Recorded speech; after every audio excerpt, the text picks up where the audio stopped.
guys, welcome back to Magic TV. My name's Craig. It's 9 o'clock on a Tuesday, which means it's time for Magic News. Now, this is where I take all of the news that that have happened basically over the course of the week, and I bring it to you. You know what? This has become one of the most popular videos of the week on this channel, and I want to say thank you so much to everybody that checks out Magic News. I've had so many people tell me that this is kind of how they keep up to date with what's going on in the Magic community. So thank you from the bottom of my heart. Thank you. And with that being said, we're going to get straight into it. We're going to get straight into it right now with this week's Magic News. But if you have any Magic News that you want me to talk about, let me know. Drop it in the comments down below. Send me a screenshot, message me, whatever, and I will include it in next week's Magic News. But without further ado, let's get into Magic News for this week. Okay, so a new event has just been announced on the internet, and it is an event for mentalists, although I think magicians can probably get something out of it. It's called the Secret Workshop, and there are 3 names attached to this, which are Mark Paul, who is obviously one of the greatest living mentalists in the world today, Chris Rawlins, who, is infamous for his very clever mentalism releases, and then finally Gabriel Wallen, who unfortunately I don't really know much about. I've heard the name, not really too au fait with Gabriel's body of work. However, they have actually put together a one-day, it's not really a convention, it's a one-day session. It's very much a hands-on session, and they describe it as how to build a mentalism act. And it is going to be very, very hands-on. The numbers are purposefully going to be kept very, very small. And the reason for the small numbers is so that everybody can get kind of hands-on, one-on-one training. It's not going to be a lecture per se. It's going to be practical advice to actually help you put your mentalism act together. Now, it's taking place on November the 16th, and the price is £350. Now, what they've said is that you can pay a £50 deposit now to secure your seat, because seats will be limited, and then you have to pay the rest at some point in mid-October.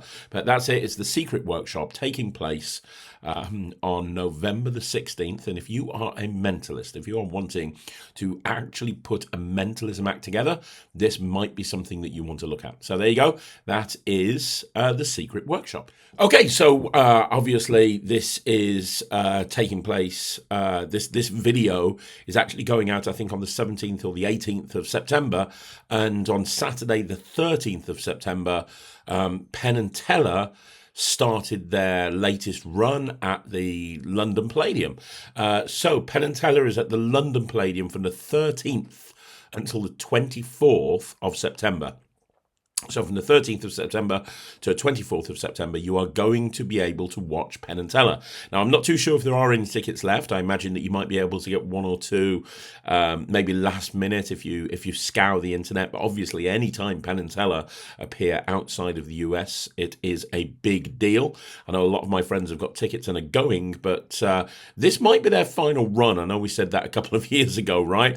They seem to be immortal at this point, but at some point, Penn Teller will stop performing. And I imagine it's going to be sooner rather than later. I think they would both admit that they're nearer the end of their career than they are at the start. They've got nothing left to prove, and yet they still carry on. It shows how much they love magic. But this very possibly could be their final run outside of the US. So if you haven't got a ticket and you want to go and get a ticket, go and beg, borrow or steal a ticket from somewhere, then they are playing the London Palladium from the 13th to the 24th of September. So there you go. You can get all the information online. Okay, let's talk about Magic Live. I did a Magic Live review. I talked about how amazing Magic Live was this year. And I also said that it was a bit weird that they didn't announce the dates for next year. Normally, they announce the dates straight away. They didn't announce the dates for next year. Well, guess what? They have now announced the dates. Magic Live 2026 is going to be taking place on the 2nd to the 5th of August. Now, you can't register. Registration is not going to be open until January. January, but the dates have been set. Now, Magic Live is one of my favourite conventions. I love going there. I've been there for the last few years. It's wonderful working on the Penguin booth and meeting everybody and chatting to everybody. Well, if you are planning on going to Vegas and you want to see one of the best Magic conventions in the world, then it's the 2nd to the 5th of October 2026. Talking about conventions, we're going to talk about the IBM Convention now. I just went to the IBM Convention on Sunday, the 14th of September. It was a one-day convention. Now, unfortunately, I got there late, and I'll explain why I got there late in a little bit, but I did get there quite late. I got there sort of halfway through the day, and I managed to catch the stage competition. I managed to catch a couple of lectures. I caught Cain and Abel in the gala show. I'd never seen Cain and Abel before. Very, very, very funny act. Very much enjoyed it. But here's the thing, right? Okay, so first of all, the IBM convention was amazing. It's one of my favorite conventions to go to. I try to go every year. It was a one-day convention this year. I was a little bit disappointed in that because normally it runs 3 or 4 days. It was a one-day convention, but the convention team and everyone who put it together, Moira and her team, did a phenomenal job. They really did. It was a wonderful venue, really nice location. And the convention was great. The convention was really good. Everyone was really friendly. It was a better dealer hall than I've seen in a while. Normally the weak point, at least in recent years, of the IBM convention has been the dealer hall. It was a better dealer hall. You had you had Tricked Magic, Alex Stessen and the team. You had Neo Magic. You had Kev G from Cards, Coins and Cubes, the new name for the Refractor Project. You had a few different dealers there, and it was nice to see more dealers. And Cain and Abel were a highlight for me. Very much liked Cain and Abel's act. I thought they were very fresh. And the stage competition was wonderful. I missed the close-up competition, unfortunately. But the stage competition had some great acts in it. For me, the winners, who were Raymond and Cannon, were the clear winners as far as I was concerned. They are just very, very slick. They really are. They are a wonderful double act with great chemistry and a huge future ahead of them. There was a lot to love about the IBM convention. The problem is, I remember 10 years ago when there were thousands of people that came to the IBM convention and they had some of the biggest acts on. And to see where it is now as a one-day convention, it's just a little bit upsetting. And I really wish more people would go and support the IBM. I really do. I wish more people would go to that convention because it is genuinely an amazing convention. It really is. It may not be the scale or the grand, the grand scale of the Blackpool Magic Convention, but it is a very good convention. So it's one of the only conventions these days that still has a competitions that mean something. Winning the IBM stage competition means something. Winning the IBM Close-Up Magician of the Year means something. It really does. And to see less and less people there every year is a bit disheartening. So I think it's worth talking about what they could do better, because I know Moira and her team worked their butt off putting the best convention together. And the problem is not the quality of the convention by any stretch of the imagination. The problem, as far as I'm concerned, is the fact that, and look, this is only my opinion, and I'm not saying anything that I wouldn't say directly to the convention's face, but in my opinion, the biggest problem is they're not doing more to attract young magicians. They're not doing enough to attract not even young magicians, middle-aged magicians. When I'm one of the youngest people there, that's not a good scenario to be in, to be perfectly honest. But a lot of the people that have been at a lot of people at the convention were very old or older. Cain and Abel made a couple of jokes about it. When at the end of the convention, when the president is passing the ceremonial torch to the new president, and one of the things that they make a point of saying is, here's the broken wand and what to say when somebody passes away. And I've been to so many funerals this year. It kind of shows you that their target audience is that older generation, and unfortunately that older generation is dying away. And we don't want the IBM to die away with that older generation. So the question is, what can we do about it? What can we do to make sure that that doesn't happen? What can we do to make sure that, people continue to go there. And I think there's a few things that they can do. I think that the first thing is they need to reach out and you need to make it more appealing for younger people to come to the convention. You know, Ryland was there and Thea was there, and Harry and Emma from the Magic Bar Live were there as well. If you don't know the Magic Bar Live, it's run by Claire and Chris Williams, and their kids, Harry and Emma, are 10 and 13, or 10 and 14, I think, and fantastically talented young magicians. They were really the only kids there at all. And and they were sitting around and sessioning and, you know, being kids and talking about magic and so on and so forth. And I was watching around and I was seeing that, like, you could see there were people there that were just like, you know, not wanting kids to be there. Not wanting kids to be there at all. And it almost like having kids there was a bit of a minor inconvenience. And I could see it, and I heard people talking about it. When we were watching the gala show, which was Cain and Abel's show, which was a great show, like I said, I was listening to people. There was a little bit of edgy comedy. Nothing that, you know, it's not like Blackpool After Hours edgy comedy or anything like that, but a couple of moments that, you know, a little bit edgy compared to normal moments in a show. Nothing too much. But there were literally, where I was sitting in the gala show, there were literally 4 or 5 people standing around me sitting around me, and I could hear them going, "This is an embarrassment. I've been to this convention for 30 odd years and I've never been more embarrassed." And it's just like, that's just a terrible attitude to have. It was a fantastic show. The magic was really strong. So you don't like the way it was presented. To say that, but the problem is they were making their feelings known, and you know, a lot of people absolutely loved it, like I did. But that's the point. The point is more young people need to be coming to the convention. Not just kids, not just juniors, but more younger people, the 20-year-olds, 30-year-olds need to be coming to this convention. You need to give people a reason to come to this convention. And it starts with the dealer room. You need to have more dealers in there.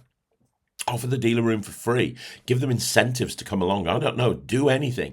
Beg, borrow. You know, this was on at the same time as the Magic Car Boot Sale, just an hour down the road or 45 minutes down the road, which is a very, very popular place for dealers to go to.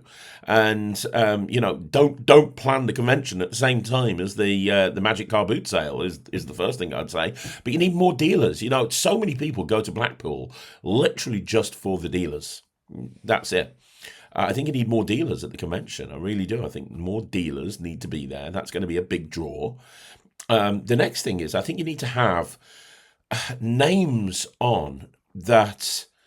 You know, there were some great lectures. Don't get me wrong. There were some really good lectures, and there was a really good lineup. I'd never heard of Cain and Abel before, but lots of other people hadn't heard of Cain and Abel before. I asked lots of people who Cain and Abel were, and nobody knew. And I'm glad I saw them because they were phenomenal. But they're not going to be a draw for a magic convention because nobody knows who they are. Maybe in a few years they will be, but they won't be for this particular convention. You need to have a couple of people that, you know, so for example, the session convention. I was umming and ahhing about whether to go to the session next year. I'm definitely going, and that's because you've got Piff the Magic Dragon and Lloyd Barnes on the IBM. And that makes me go, oh my God, yeah, I'm definitely going. The IBM convention, the session convention, 100%. With Lloyd and Piff on, I'm definitely going. You need names like that. You need names, a couple of names, or even just one name that people go, wow, okay, that is unmissable for me. And I know it's subjective and different people will find different names you know, appealing or not appealing, but you need to do something. There are certain names that you could pull. You put a Jay Sankey in that room, you're going to have a lot more people turn up. It's as simple as that. Now, I'm not suggesting you go with Jay Sankey, but there's certain names that you know you can say, and it will attract more people. Then have junior. Have some junior events.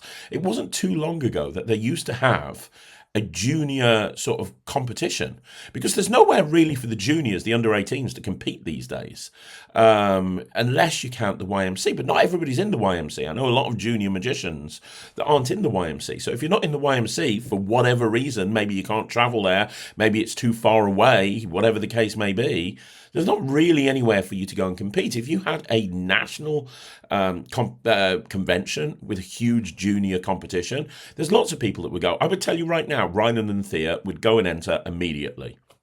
They would put their name in the hat immediately. I bet you Harry and Emma from the Magic Bar Live would as well. I bet you, I've seen lots of there's lots of magicians.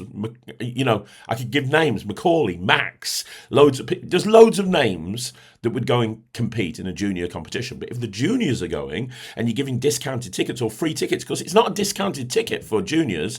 When I paid to go to the convention this year, I paid for 4 tickets. There's no discounts for Ryland or Thea. I had to pay for 4 full-price tickets, which is fine. That's the way they want to do it. That's absolutely fine. I was happy to pay the money. I was happy to go, and I'm happy about the convention. But if you gave discounted tickets to the juniors or even free tickets, now they're going to bring their families. Even if the parents aren't into magic, the juniors are going to be there, and some of them are just incredible.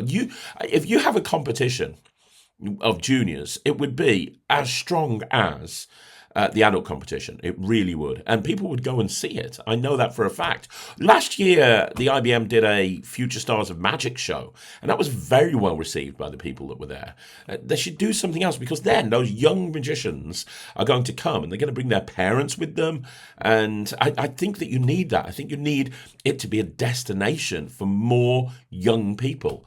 I think that you need to give people a reason to come and watch it, and I think it needs better promotion. I think it needs better hype. I think the days of the word of mouth thing with the IBM isn't going to work, because all that's happening is less and less people come every year because people are dying off. That's what it is. Less people are coming to the IBM every year because they want to come, but people are dying off. So you need to get a new influx of people, as the British Ring will cease to exist. I hope they implement some ideas. I hope they really focus on trying to, get more people interested in the IBM, because there's a gap there. People want to meet up. They want to talk magic. They want to do this stuff. But I think that it needs a bit more effort. And I don't mean effort on behalf of running the convention, because the convention is phenomenal. And as I say, Maureen and her team do a great job, but it needs effort in terms of marketing it.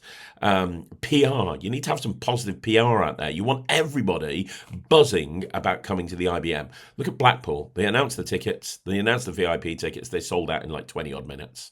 There's people out there that will buy tickets and spend money to go to a convention. They just will. Nobody's going to the IBM.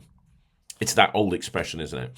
The definition of insanity is doing the same thing over and over again and expecting different results. You want more people there, you have to do things differently. You have to think outside the box. Okay, a couple more pieces of news. The next thing that I want to talk about is the Now You See Me live tour by the Illusionists. So by the team that put together the Illusionists. So the Now You See Me films, they've put together a touring show called the Now You See Me Live show, and it's been put together by the same team that developed the show for the Illusionists. Now they've got a couple of dates already, which is the 19th of December to the 3rd of January in Sydney Opera House. That's a nice big gig.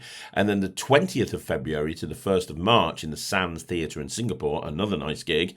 But they are going to be announcing venues worldwide. They want to make this a worldwide show. Obviously, very, very soon in the next few months, you're going to have Now You See Me 3 coming out. So it just makes sense for them to have a Now You See Me live tour. And I think it's going to be really great. The names they've got attached to it are Gabriella Lester, who is obviously phenomenal. Andrew Basso, who was on the same year as Ryland on BGT and is obviously known as one of the greatest escapologists of all time. Enzo Wayne and Adam Trent, both fantastic magicians. So between the 4 of them, they're going to be doing the Now You See Me tour. So if you do live in Australia or Singapore, you can get tickets now. You can go look at the trailer for the show by going onto the Now You See Me live website. But look out for more dates, because they are planning on touring worldwide. And to the 4 magicians that are actually in the tour, congratulations. I hope it goes really well for you. So I just want to talk about Magic and Mischief. A couple of people have messaged asking if Ryland's okay, and in case you don't know, Ryland and Thea did the Magic and Mischief show at the Rugeley Rose Theatre, which we've been promoting for a few weeks. And first of all, a big thank you to Alex Jesson and Kelsey, his wife, and two team members that he brought along with him, Owen and Harriet. And I want to say thank you to them from Matrix Illusion because they came along, just out the goodness of their heart, and they basically ran the whole show for Ryland and Thea, both shows, the matinee and the evening. They teched the show, they did the sound, they did the light, they did all of the backstage tech, they did absolutely everything and made it run so smoothly. So Alex Jesson, you are an absolute legend.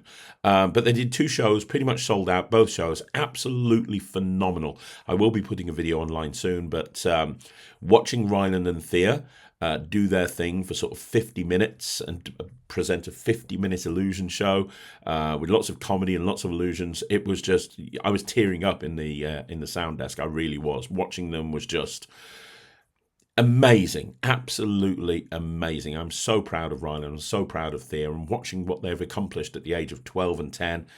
Absolutely amazing. Now, the first half had some great acts on it. Jess Howard killed it with her quick change manipulation act. Killed it. And Nia Evans was so funny with her pot noodle act. And Harry and Emma from the Magic Bar Live. I mean, Harry is just one of the funniest magicians I've ever seen. Not just kid magician in general. And Emma has just got so much stage presence. The whole show was brilliant. There's already reviews online if you guys want to see it. And Thomas Maloney, my friend Thomas Maloney, a big shout out to him because he teched the show with Matrix. He was loading the illusions until late at night. He was comparing it. He did magic in the show. He's just incredible, absolutely incredible. The man is incredible.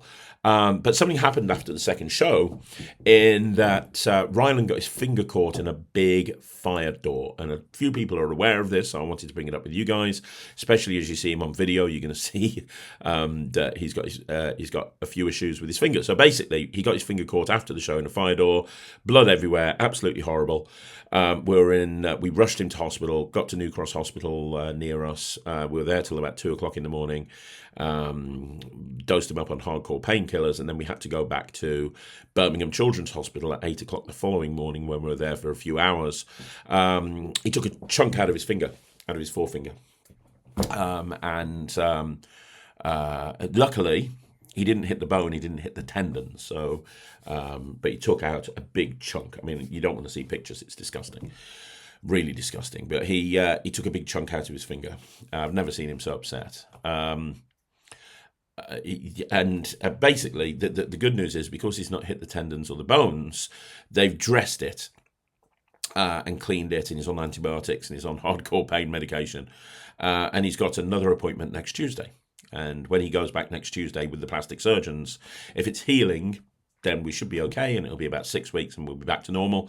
If it's not healing and there's issues, he's going to have an operation to shorten his finger, which won't be fun, but that'll fix everything. So, and that'll be a few weeks of rehab as well. So we're hoping it's healing naturally. He's in bright spirits. He was when he was speaking to the plastic surgeons on the Sunday. He said, "I want to make sure I can go to the IBM." So when he came out of Birmingham Children's Hospital, even though he was high as a kite on painkillers, he went to the IBM. That's why I was late to the IBM, and I didn't get there till the afternoon. I was in Birmingham Children's Hospital all morning, and if I didn't speak to you and I looked out of it, it's because I hadn't had any sleep in like 72 hours. I was just. But the other thing he wanted to insist on is that he went and still competed with Thea at the auditions for the Young Magician of the Year, Stage Magician of the Year that's happening this Saturday in London. So even though he's going to have his finger completely bandaged up and he's unable to use really that hand, he's worked out a way of doing his competition act with Thea one-handed. So he's still going to go and compete. He's an idiot like that, but he's still going to go and compete. And but there's not going to be many rehearsals or shows. We're hoping it's going to be better for his next big show, which is going to be in October. So we'll see, or at least well enough to be able to do it. But for those people that have been aware of this or know about this, or I know a few people have spoken to a few other people, even though we've not really mentioned it on social media, he's fine. He's off school at the moment because they've advised him not to go into school because it needs to heal. He can't bang the finger around, so he's got to sit there holding it elevated. So he's very happy about not being in school. He's just not happy that he can't practice magic. But thanks for everyone that reached out with concern. It was a shame because the two shows are amazing. You'll see the video soon, but it'll be a story that you can tell people. Right, let's move on and talk about a couple of tricks that have come out this week. There's not been that many tricks that have come out this week, unfortunately, but we can talk about a couple of them. The first one is Royal Fantasy by Luba Fielder and Jam Miranda. So if you don't know, Luba Fielder was an incredible creator of magic, and Royal Fantasy is a card routine where 4 court cards change into 4 picture cards. And Jam Miranda is bringing out the Luba Fielder range, and it's starts with this one. You can get it in poker size, you can get it in jumbo size. I'm aware of a lot of Luba Fielder effects, but I've never seen Royal Fantasy, so I'm looking forward to seeing that. And it's great that Jam Miranda is actually bringing this back out and honouring his legacy. That's amazing. So next up, Penguin have just released Fast and Loose by Paul Virgil. I always say that wrong, I'm so sorry. Paul Virgil. Why am I terrible at this? Paul is an amazing magician. I've seen many of his things, many of his creations, have been very, very impressed with them. And he was at Magic Live in August doing a hands-on workshop on the Fast and Loose game, and everybody was coming out. A lot of people were saying it was their favourite part of Magic Live. Well, this is now being released through Penguin, and you get with it the chain, you get with it instructions obviously by Paul, but also Eric Tate chimes in because he's been doing cons like this for a very long time and gives you some extra insight. And this, I haven't seen it yet, so this is all based on the ad copy. I love Fast and Loose. I've been doing Fast and Loose for a long time, and I want to pick this up. I want to pick this up because it looks amazing, and I can't wait to see what Paul and Eric have added to the gimmick. So that it was not that there's a gimmick. It's not a gimmick. Added to the game, the trick, I don't know, whatever you want to say. Also, reading over my notes here, Snicky has just come out by Bond Lee, which is a playing card to chocolate bar. Basically, you have a playing card and it turns into a chocolate bar. It looks very visual. I've watched the trailer. The trailer makes it look very, very visual. I don't know how practical it is because I haven't seen it, but I'm very excited about checking this out. So it's called Snicky, and it's by Bond Lee. And it's available now from Murphy's, so therefore all good magic dealers. Talking about Bond Lee, he's just brought out Ball on Card, which is basically a gimmick where you take a card and it's got a white sticker on it, and you can take it off and you can have it turn into a ball. And he's using one of his manipulation balls. But in the trailer, he shows various different ways of using it. You can make them, basically, it's a card where you can make this ball appear and disappear basically over and over again, so there's no reset. It can appear, it can disappear, it can appear, it can disappear. There's moments in the trailer where he's got 2 of them, one red and one blue, and the thing's jumping from one to another. There's ones where he's making a white sticker turn into a ball, which looks really good as well. That looks great. I very much like that. Can't wait to pick that up. The trailer makes it look great. And Pitta have brought out an inversion board. Now, I'm not going to get into the ethics and the whys and wherefores. I know there's a lot of people that claim ownership of this. This is not the video for that. All I will say is this looks fantastic. It looks like a chalkboard, and it connects with all the other Pitta infrastructure using their app. And basically what will happen is you can have somebody think of something and you'll be able to show that you've predicted it on this chalkboard from the very beginning. Pitta are very, very open and honest as to how this works. So if you go on their website and you look at the trailer, you can see all the different applications for it, including a magic square where it automatically generates the magic square, which is great.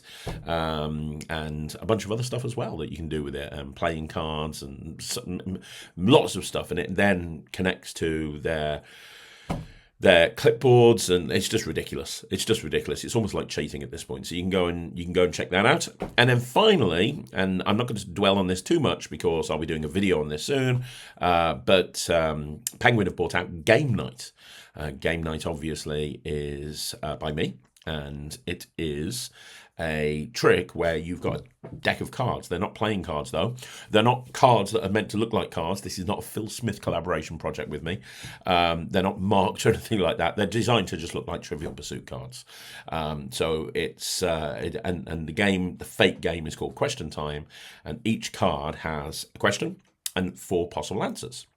It's a multiple choice thing, and the idea is that you can have a spectator take a question, anyone that they want to, and you can immediately tell them what the answer is immediately. Like, there's not even a delay. Like, before they even look at the card, you're going to know what the answer is. But the cards are shuffled, and there's no force. They can take any card they want to. There's no fishing, there's no memory work, there's no memorization. It's an instant reset. You can do it over and over and over and over again, and every single time it'll be a different card. You can have 8 people pick cards if you wanted to, and every single word will be very, very different. There's no repeats or anything. In fact, you could use it as a normal game. Everything is examinable. You could even give it to someone as a present for a game.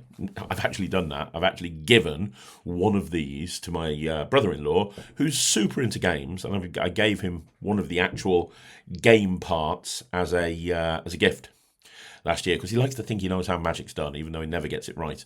So I've sent him one of these as a gift when we were out for Christmas last year, and we always go around 3 or 4 times a year, and we always hang out with them at Christmas. So I'm just waiting for the moment where I go back over, and he goes, right, let's play some games, and he'll bring all of his games out, and I'll go, oh, let's play that one, and he'll completely forget I've given it to him, and I'm just going to blow his mind. So I'm playing the long game on that one. But the point is, everything is completely examinable, and there's other stuff in there as well. There's lots of different routines. You can actually have someone just think of a word in the question, and with no fishing and no memory work or anything, you can tell them what the word is they're thinking of from the question. It's very, very clever, and I've been waiting a couple of years for this to come out. So I'll do a full video on that, a full exposure video in the next week or two. Hopefully this week coming. But yeah, that's really all the tricks that I've seen that have come out in the last couple of days. So there you go, guys. That is another video in the bag. Thank you once again for joining me. We'll be back next Tuesday with a magic news. I'm hoping we have a Craig and Ryland review show tomorrow. We haven't actually filmed one yet. We know we're going to film it, but the problem is Ryland's on painkillers. I don't know if he's going to be able to film. If he can, there will be a video up. If not, we'll have to skip it, and we'll have a video up next Wednesday. I'm not 100% sure yet. I don't want to force him into filming a video when he's trying to recover and not really do anything, and he's wiped out on pain medication. But I mean, he says stupid stuff as it is on a review show. He's high as a kite at the moment, so God alone knows what he'll say if I actually put him on while he's medicated. But we'll see. If he's feeling well enough, we might just quickly sit in front of a camera and just film a quick review show. You'll know by tomorrow. If there's one there, then we've managed it. But outside of that, thank you very much for watching. Don't forget to like the video, subscribe to the channel. I'll be back again, all the time this week. I'm here all the time. But if you want to see more videos, like the video, subscribe to the channel, like I said. And also, don't forget to join the Netrix. We've just uploaded a crap ton more material on the Netrix. So make sure that you go check that out. And I'll see you again soon. My name's Craig, and this is Magic TV.